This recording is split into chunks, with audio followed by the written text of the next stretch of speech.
Os pioneiros a subir naquele morro, né? Além dos programas locais, são exibidos noticiários e filmes. A Sessão das 10 eram 10 filmes que nós repetíamos continuamente e teve um jornal que fez uma crítica até interessante sobre isso, que em vez de Sessão das 10, que começava às 10 horas da noite, era a Sessão dos 10, que eram 10 filmes. Com a chegada do videotape, a grade de programação é modificada e o telespectador passa a acompanhar a exibição de programas e novelas que fazem sucesso no sul do país. Chega! Eu estou com sede. Eu já disse que chega! O primeiro VT da nossa televisão foi cedido pela antiga TV Tupi, emprestado, e dormiu no nosso apartamento, no Hotel Serrador, no antigo Serrador, que hoje não existe mais, né? Esse avanço traz também alguns problemas. As fitas com os programas chegam com um atraso muito grande. Aqui nós passávamos os programas com um atraso de aproximadamente 2 meses, tanto assim que o programa de Natal nós passávamos quase que no Carnaval. E ficava muito desagradável a todo momento, os artistas falando em Feliz Natal, Feliz Ano Novo, e nós já estávamos no Carnaval. O marketing para atrair os anunciantes é feito pelos próprios acionistas. Como nós éramos comerciantes, então já entravam os comerciais das nossas próprias lojas. Os comerciais são exibidos em filmes e slides. Fazia fotografia para o departamento comercial. Eu recebia dele a pauta para fazer a visita aos comerciantes para fotografar a loja, né? Exibir o produto nem sempre é o mais importante. O dono da loja sempre chamava assim a filha ou então a esposa para ficar de lado do produto para poder aparecer no slide e, consequentemente, aparecer na televisão, né? Era o mais importante, né? Alguns clientes preferem os comerciais ao vivo, um desafio que nem sempre dá certo. Teve um que não me sai da memória, uma trava, um tipo de alarme para pegar ladrão. E eu fui escalado para apresentar em um dos blocos do programa Flávio Cavalcante, que era uma audiência fora do comum em todo o Brasil. Observei a trava para ladrão e comigo pensava, será que isso aí vai disparar esse alarme? Resultado, quando abre a câmera em mim, deram o sinal, manda em brasa. Aí eu comecei, atenção Aracaju, ladrão, a partir de agora, com esta invenção que está chegando, não terá mais vez. Trava para pegar ladrão. Num simples toque, o alarme dispara, o ladrão se assusta e não rouba. Veja só, nada, né? Aí a segunda vez, nada de disparar, a terceira, nada. Aí cortaram. Aí voltei no segundo bloco, mais nervoso do que nunca, mas graças a Deus funcionou. Todo esse processo contribuiu para o crescimento da emissora e do mercado publicitário. Foi uma época de muito aprendizado. Todo esse aprendizado ele ainda não acabou, mas hoje a gente tem uma visão bem moderna do mercado. O que a gente pode fazer através da modernização das nossas equipes de venda, através da modernização da nossa operação comercial, através da informatização de toda a operação de vendas e de exibição do nosso material. A gente busca a cada dia mais aperfeiçoar as pessoas que trabalham aqui, proporcionando a elas melhores condições de trabalho, não só na parte física, na parte estrutural, na parte interna, como também na parte da gestão da própria pessoa, para que ela se sinta cada vez melhor trabalhando aqui nessa empresa, porque tudo isso vai se refletir lá fora, podendo dar ao anunciante, à agência de publicidade, um atendimento profissional, um atendimento de qualidade, para que os objetivos da mídia, do anúncio que é colocado na TV Sergipe, ele seja alcançado.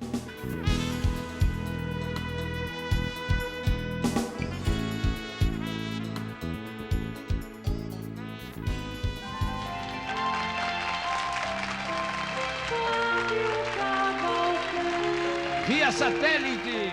Na década de 70, programas como Flávio Cavalcante e Chacrinha fazem muito sucesso, mexem na audiência das emissoras. Em casa, diante da TV, o público tem a oportunidade de ver os grandes ídolos da música, do cinema e da televisão. Atenção! Terezinha! A história da TV Sergipe também é marcada por programas que seguem a mesma linha daqueles exibidos no sul do país. Nelson Souza apresenta o primeiro programa de auditório ao vivo na TV Sergipe. Programa Tudo ou Nada, um pequeno programa de auditório com um corpo de jurados, etc. promovido pela Promoval de Valfran, naquele tempo, Valfran Soares. E nós depois fizemos aqui o carnaval ao vivo lá em cima, levamos toda a população de Sergipe lá para cima, fizemos uma grande festa, mas não se dispunha naquela época dos equipamentos que hoje vocês dispõem. José Raimundo Ribeiro, Cabo Zé, apresenta o Domingo Alegre. No meados de 1973 para 74, nós éramos representantes da Chopp 70. Era o ano da Copa também. Então eu propus para nós retransmitirmos os jogos da Copa do Mundo. Mas em contrapartida, eu compraria um horário para um programa ao vivo. Iniciamos o programa intitulado Domingo Alegre, eu e o jornalista Hugo Costa. Nós tínhamos quadro de calouros, fazíamos gincanas, tínhamos o Gravatinha, que naquela época era um sucesso. Nós imitamos um quadro que era apresentado na TV Tupi, era Almoço com os Artistas. Nós tínhamos uma cantina que fornecia a comida e nós convidávamos uma autoridade e essa autoridade era entrevistada. O programa era muito dinâmico. A estreia é empolgante, inusitada. Nós tínhamos um compromisso de meio-dia às 2 horas. O primeiro programa, nós fomos até 6h30. Foi preciso o Luiz Carlos chegar para mim para dizer: rapaz, vocês têm que terminar o programa porque vai entrar o Fantástico. E vocês ainda estão no ar ainda, e nós temos que terminar o programa. O programa tem de tudo e a censura não dá trégua. Nós preparávamos o programa com antecedência, levávamos à Polícia Federal, ele então dava o parecer, homologando, né? Mas certa feita me apareceu um cego com um berimbau, coisa mais linda, e começou a tocar música, e no dado momento tocou o hino nacional. E nós ficamos todos de pé, não sabe, mas mesmo assim eu fui multado.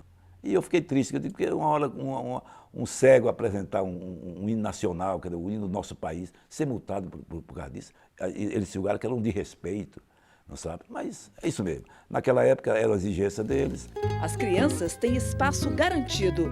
Várias crianças participavam do nosso programa, e principalmente na Cantina da Alegria, que era justamente quando nós realizávamos o almoço, né? A audiência responde aos apelos do programa. Um paraplégico que certa feita me parou na rua para dizer que estava precisando de uma casa, que ele morava numa casa de um amigo. Eu então mandei que ele fosse ao programa e entrasse apitando, né? E interrompia o programa e eu pedi ao público que enviasse seus donativos. E nós conseguimos uma casa, não, conseguimos 2 casas. Então o programa realmente tinha uma audiência muito grande naquela época. Sergipanos Frente a Frente, um quadro de muito sucesso dentro do programa. Nós fizemos uma coisa inédita em Aracaju, que foi o encontro das cidades do interior. Era o programa Sergipano Frente a Frente, onde nós tínhamos por semana 2 cidades se defrontando aqui no programa Domingo Alegre. Era na parte artesanal, na parte artística, na parte cultural. Eu sei que realmente foi um grande sucesso, foi um marco muito grande o programa Domingo Alegre. O jornalista Hugo Costa deixa a produção do Domingo Alegre para apresentar nas tardes de sábado o Hora H e o Show é Você. A Hora H era um programa de entrevistas, de reportagens sobre a cidade. Aí eu achei que devia fazer uma coisa mais variada. Aí mudei para o Show é Você. Era o maior sucesso.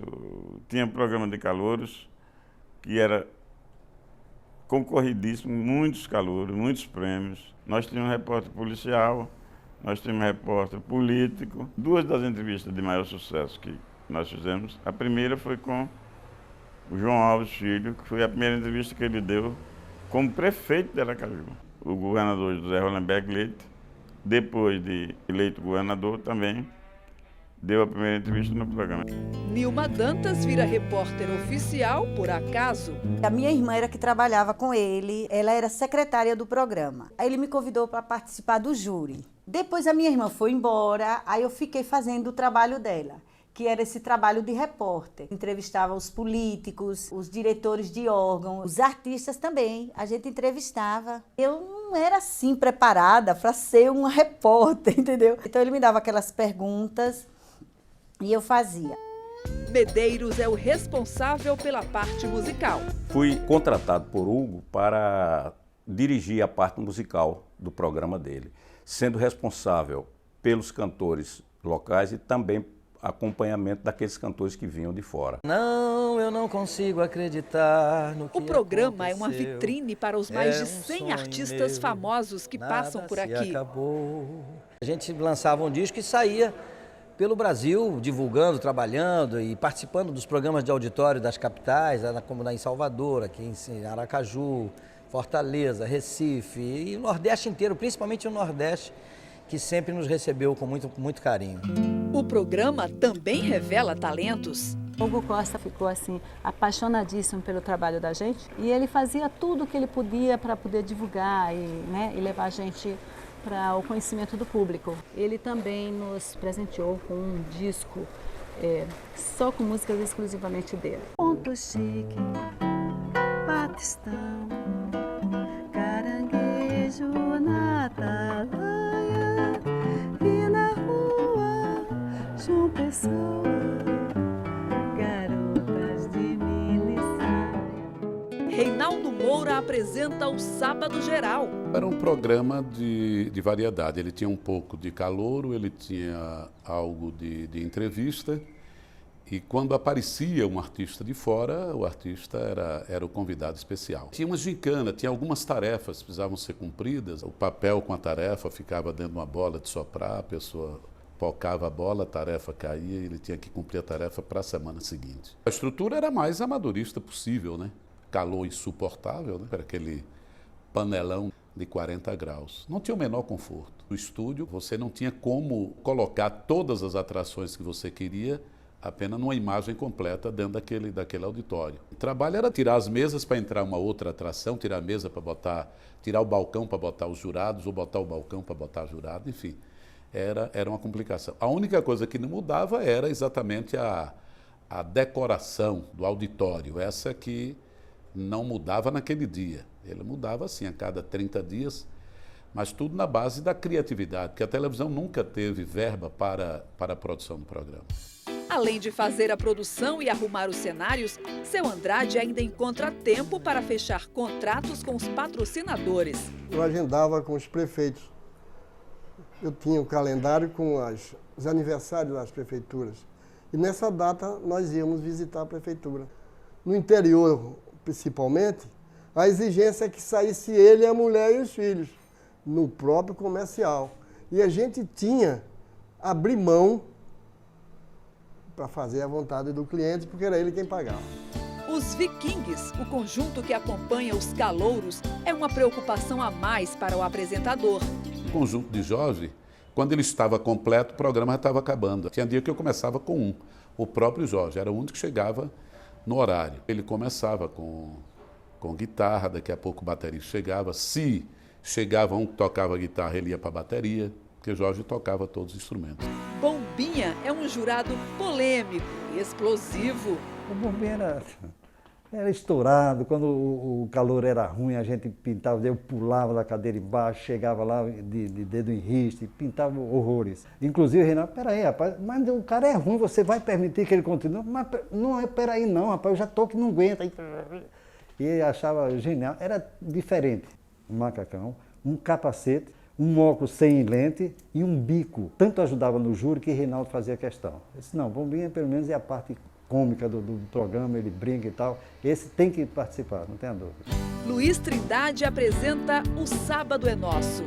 Ele fez grande sucesso no rádio, tinha programa de auditório, lotava auditórios e então foi convidado para fazer um programa de televisão. Nós tínhamos um escritório, fazíamos anúncio para calouro participarem, havia uma seleção e iam para ser julgados pelo júri. Andrade é o maestro do programa. Com ele é que tinha carta branca mesmo. Ele queria que fizesse o melhor e era feito o melhor, dentro da condição, inclusive técnica da época. Num programa desse, a gente tocava umas 3 ou 4 músicas. E sem contar aqueles imprevistos, né? O cantor não aparecia, a gente tinha que tapar o buraco. As Luletes fazem muito sucesso. Eu recebia cartas, na rua era sempre parada para dar autógrafos, né? E era assim, para mim era uma glória. Na escola eu Por causa disso, eu sempre era chamada para puxar o colégio, puxar a banda do colégio, né? E aí, nesse momento, comecei a ficar conhecida, né? Na época, era eu, Marise, tinha Dora, minha irmã Edilzia e tinha Nelsonita. A gente mesmo que ensaiava os passos, uma dava um toque de uma coisa, outra dava um toque de outra. Olhava o programa de Chacrinha, alguns passos também para complementar. E a coisa fluía, né? As luletes eram uma parte muito importante no visual do programa. Eram moças escolhidas, bonitas, dançavam muito bem, era show, puramente show. A professora Nazaré Carvalho apresenta o Clube Júnior. Um programa que me deu um título que nada vai tirar de mim. A lembrança é constante e ele vai permanecer, é um título eterno, o da tia Nazaré. As crianças são levadas para o estúdio e ao lado da tia Nazaré brincam e se divertem com desenhos animados. O preferido é a turma do Manda-Chuva. Telefone do guarda-belo. Quem? O sargento? Você quer falar com o guarda-belo? Bem, certamente que ele está, mas não vou acordá-lo agora. Ele está dormindo. Manda-chuva, alguém está no meu telefone? Descanse, guarda. Era o sargento. Não, sargento, não! Lembro-me que vários pais, quando encontravam comigo, até escreviam dizendo que eu era a babá dos filhos deles, porque eles iam para o trabalho, em especial as mães, iam para dentista, iam para médico, iam no comércio e deixavam os filhos com a tranquilidade de que eles estariam assistindo o programa e que não sairiam da sala. Talvez a primavera tenha chegado, Zé Colmeia. Hã? Não está nem na metade do inverno. Ajustei meu despertador para abril. Ah, bem, o que me diz de pegar-nos a palha, hein? Ah, de plena coisa, Zé Colmeia. No final da década de 70, surgiu Tempo de Criança com a atriz e jornalista Silmara Madureira.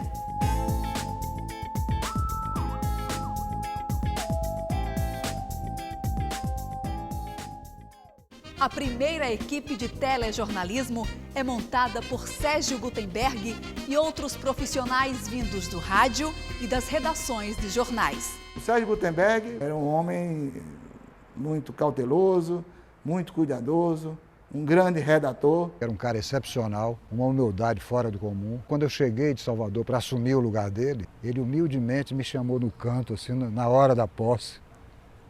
Ele disse: "Você se incomoda se eu continuar trabalhando com você?"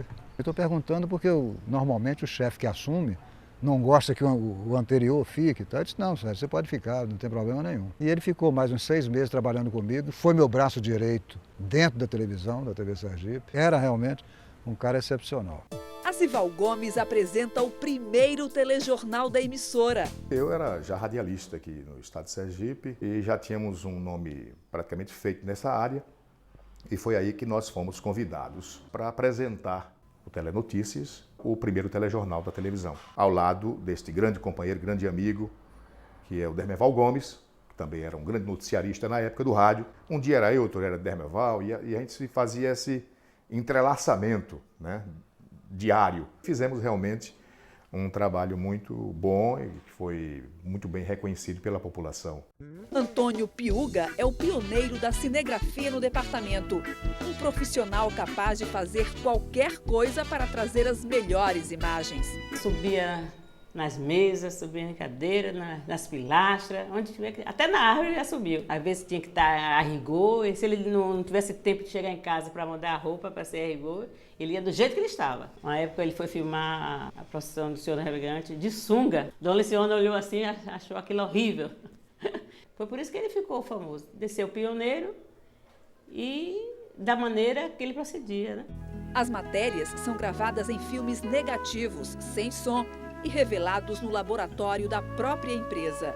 O filme chegava, ia ser revelado, depois a gente colocava numa rodana de madeira com várias luminárias, ficava rodando, às vezes quebrava, a gente tinha que ficar rodando com a mão, até o filme enxugar. A montagem do filme é artesanal. Os filmes vinham no laboratório já. A gente olhava para o filme para definir e ver o que era que ia aquele ponto para a gente cortar. O corte era feito e a gente raspava com gilete, né? Colava com esmalte o filme, né? E ia para o ar. Mesmo dessa forma, mas saía com com uma certa qualidade, que a gente era artesanal, mas fazia com maior carinho, com maior cuidado. Com a chegada da CP16, uma câmera que possibilita a gravação do som nos filmes, os repórteres recebem uma recomendação a mais. Era a recomendação do Departamento de Jornalismo, que já recebia uma recomendação do Departamento Comercial. O repórter não pode errar, porque os filmes eram filmes virgens, 16mm, importados. Se errasse, era prejuízo para a televisão. Para cumprir a recomendação, os repórteres usam uma técnica infalível. Então a gente fazia a cabeça da matéria, fazia a entrevista com o entrevistado e fazia o encerramento, já ia prontinho para cortar, revelar e ser exibido lá no Telecine. A televisão de Sergipe apresenta Bola 4, patrocínio Café Sul-Americano. Não sei se o título foi meu, foi de alguém. Sei que o título colou. Era feito de improviso mesmo. Não tinha nada, não tinha produção, não tinha nada não. 3 minutos. Eu reclamava às vezes. Você ainda bem não começa. E quando você está numa frase, num pensamento, para concluir, aí dão lá o sinal. Aí você tem que acabar. O Bola 4 terminou marcando época naquele tempo. Osório Matos é o pioneiro na arte de cuidar do visual dos apresentadores. Osório foi uma pessoa que eu acho que se foi cedo, mas deixou muita coisa de útil para a gente. Na maquiagem, como ele fez essa especialização no Rio de Janeiro, trazia maquiagens artísticas, foi ele que iniciou, e nunca escondeu o segredo que ele tinha para passar para alguém. É uma pessoa que eu guardo muita saudade. No dia 6 de outubro de 1973, a TV Sergipe deixa a Rede Tupi e torna-se afiliada da Rede Globo de televisão. Nós começamos, inclusive, com um flash do Jornal Nacional. O Cid Moreira deu a notícia que, a partir daquela data, a TV Sergipe pertencia à Rede Globo de televisão.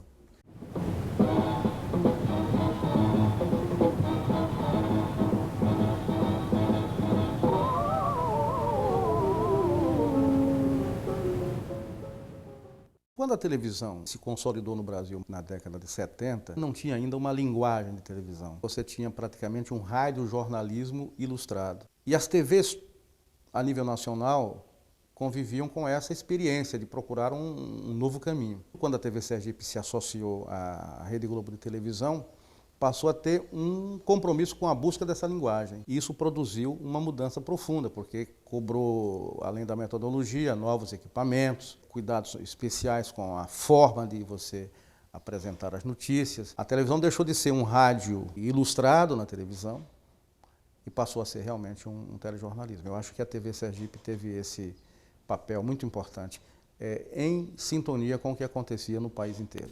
Um grande aliado da TV Sergipe é Walter Clark, na época, o homem forte da Rede Globo. Na renovação, pela segunda vez do contrato, tinha um determinado grupo que queria a concessão da Rede Globo para a emissora deles, e nós estávamos numa sala com o Walter assinando a renovação do contrato, e em outra sala tinha esse grupo com o Roberto Marinho aguardando que Walter chegasse para assinar o contrato da concessão. Onde ele disse, olha, enquanto vocês continuarem em Sergipe, jamais eu vou trair vocês. Procuramos falar com políticos aqui de Sergipe, conseguimos para ele um título de cidadão sergipano e um título de cidadão aracajuano. Walter Clark vem a Aracaju para receber as homenagens da Câmara Municipal e da Assembleia Legislativa. E é surpreendido pelo jornalismo da emissora. Eu acredito que pelo menos 2/3 do Jornal Nacional da Globo eram apresentados com matérias em preto e branco. Isso acontecia porque não havia uma tecnologia naquela ocasião capaz de fazer a revelação em cores com rapidez, com a necessidade que o time do telejornalismo cobrava. Já naquele momento em que o Walter veio a Sergipe, nós fizemos algumas matérias, digamos que frias, e o Getúlio, confiando no taco da gente, né, convidou a assistir o telejornal local, que era dentro do telejornal, do Jornal Nacional. Fizemos um telejornal em que o Walter Clark, depois de assistir, disse, como é que vocês conseguiram a proeza de fazer um telejornal em cores? Aí depois a gente teve que explicar, ele deu muita risada e achou muito interessante a nossa aventura. Gilvan Fontes deixa a reportagem, vai para o estúdio e torna-se um dos mais conhecidos apresentadores da televisão. Fui convidado para ser locutor comercial da televisão. Minha imagem não aparecia, só minha voz. O Hélito Elias tinha um programa de esporte. O Hélito Elias entrou de férias e me indicou para eu apresentar. Eu só tinha uma gravata, um paletó e uma camisa. Quando entramos na Rede Globo, tinha o programa Esporte Espetacular. E eu era quem apresentava, era dia de sábado à tarde. Eu recebi um convite para ser repórter de vídeo. Deixei o Esporte Espetacular e comecei a fazer reportagens. Certo dia, Dermeval não pôde vir apresentar o Telenotícias. Aí o diretor de jornalismo chegou e disse: Gilvan, se prepare para você apresentar o Telenotícias. Eu fui apresentar. Suei que não foi brincadeira. A partir daí, eu assumi o Telenotícias. Fiquei durante 20 anos apresentando o Telenotícias, que depois era Sergipe Notícias, SN. Encerrei minha carreira na TV Sergipe justamente apresentando esse noticiário. Ângela Abreu é descoberta por acaso e vira apresentadora do jornal Hoje, parte local. O jornalista Hugo Costa tinha um programa na televisão aos sábados. Dentro do programa dele tinha um quadro que era colégio contra colégio. E o Salesiano participou, eu morando perto, e eles precisavam de uma loura que tirasse nota 10 de todos os jurados. E foram falar com meu pai e minha mãe, e deixaram, eu fui. E a partir daí, logo depois já estava o seu Ribeirinho, Paulo Valverde, parece que Luiz Carlos Campos. Já me convidaram para fazer um teste na televisão e daí eu comecei na televisão. Autodidata, sem fazer assim, treinamento nenhum. Eu aprendi no ar. O Hoje, a parte local, fazia ping-pong com algumas pessoas, com Dermeval, com a Cival, Denise Lerme, uma época. Eu fiz com o Watson Oliveira. O próprio Nestor Amazonas fez alguns ping-pongs comigo também.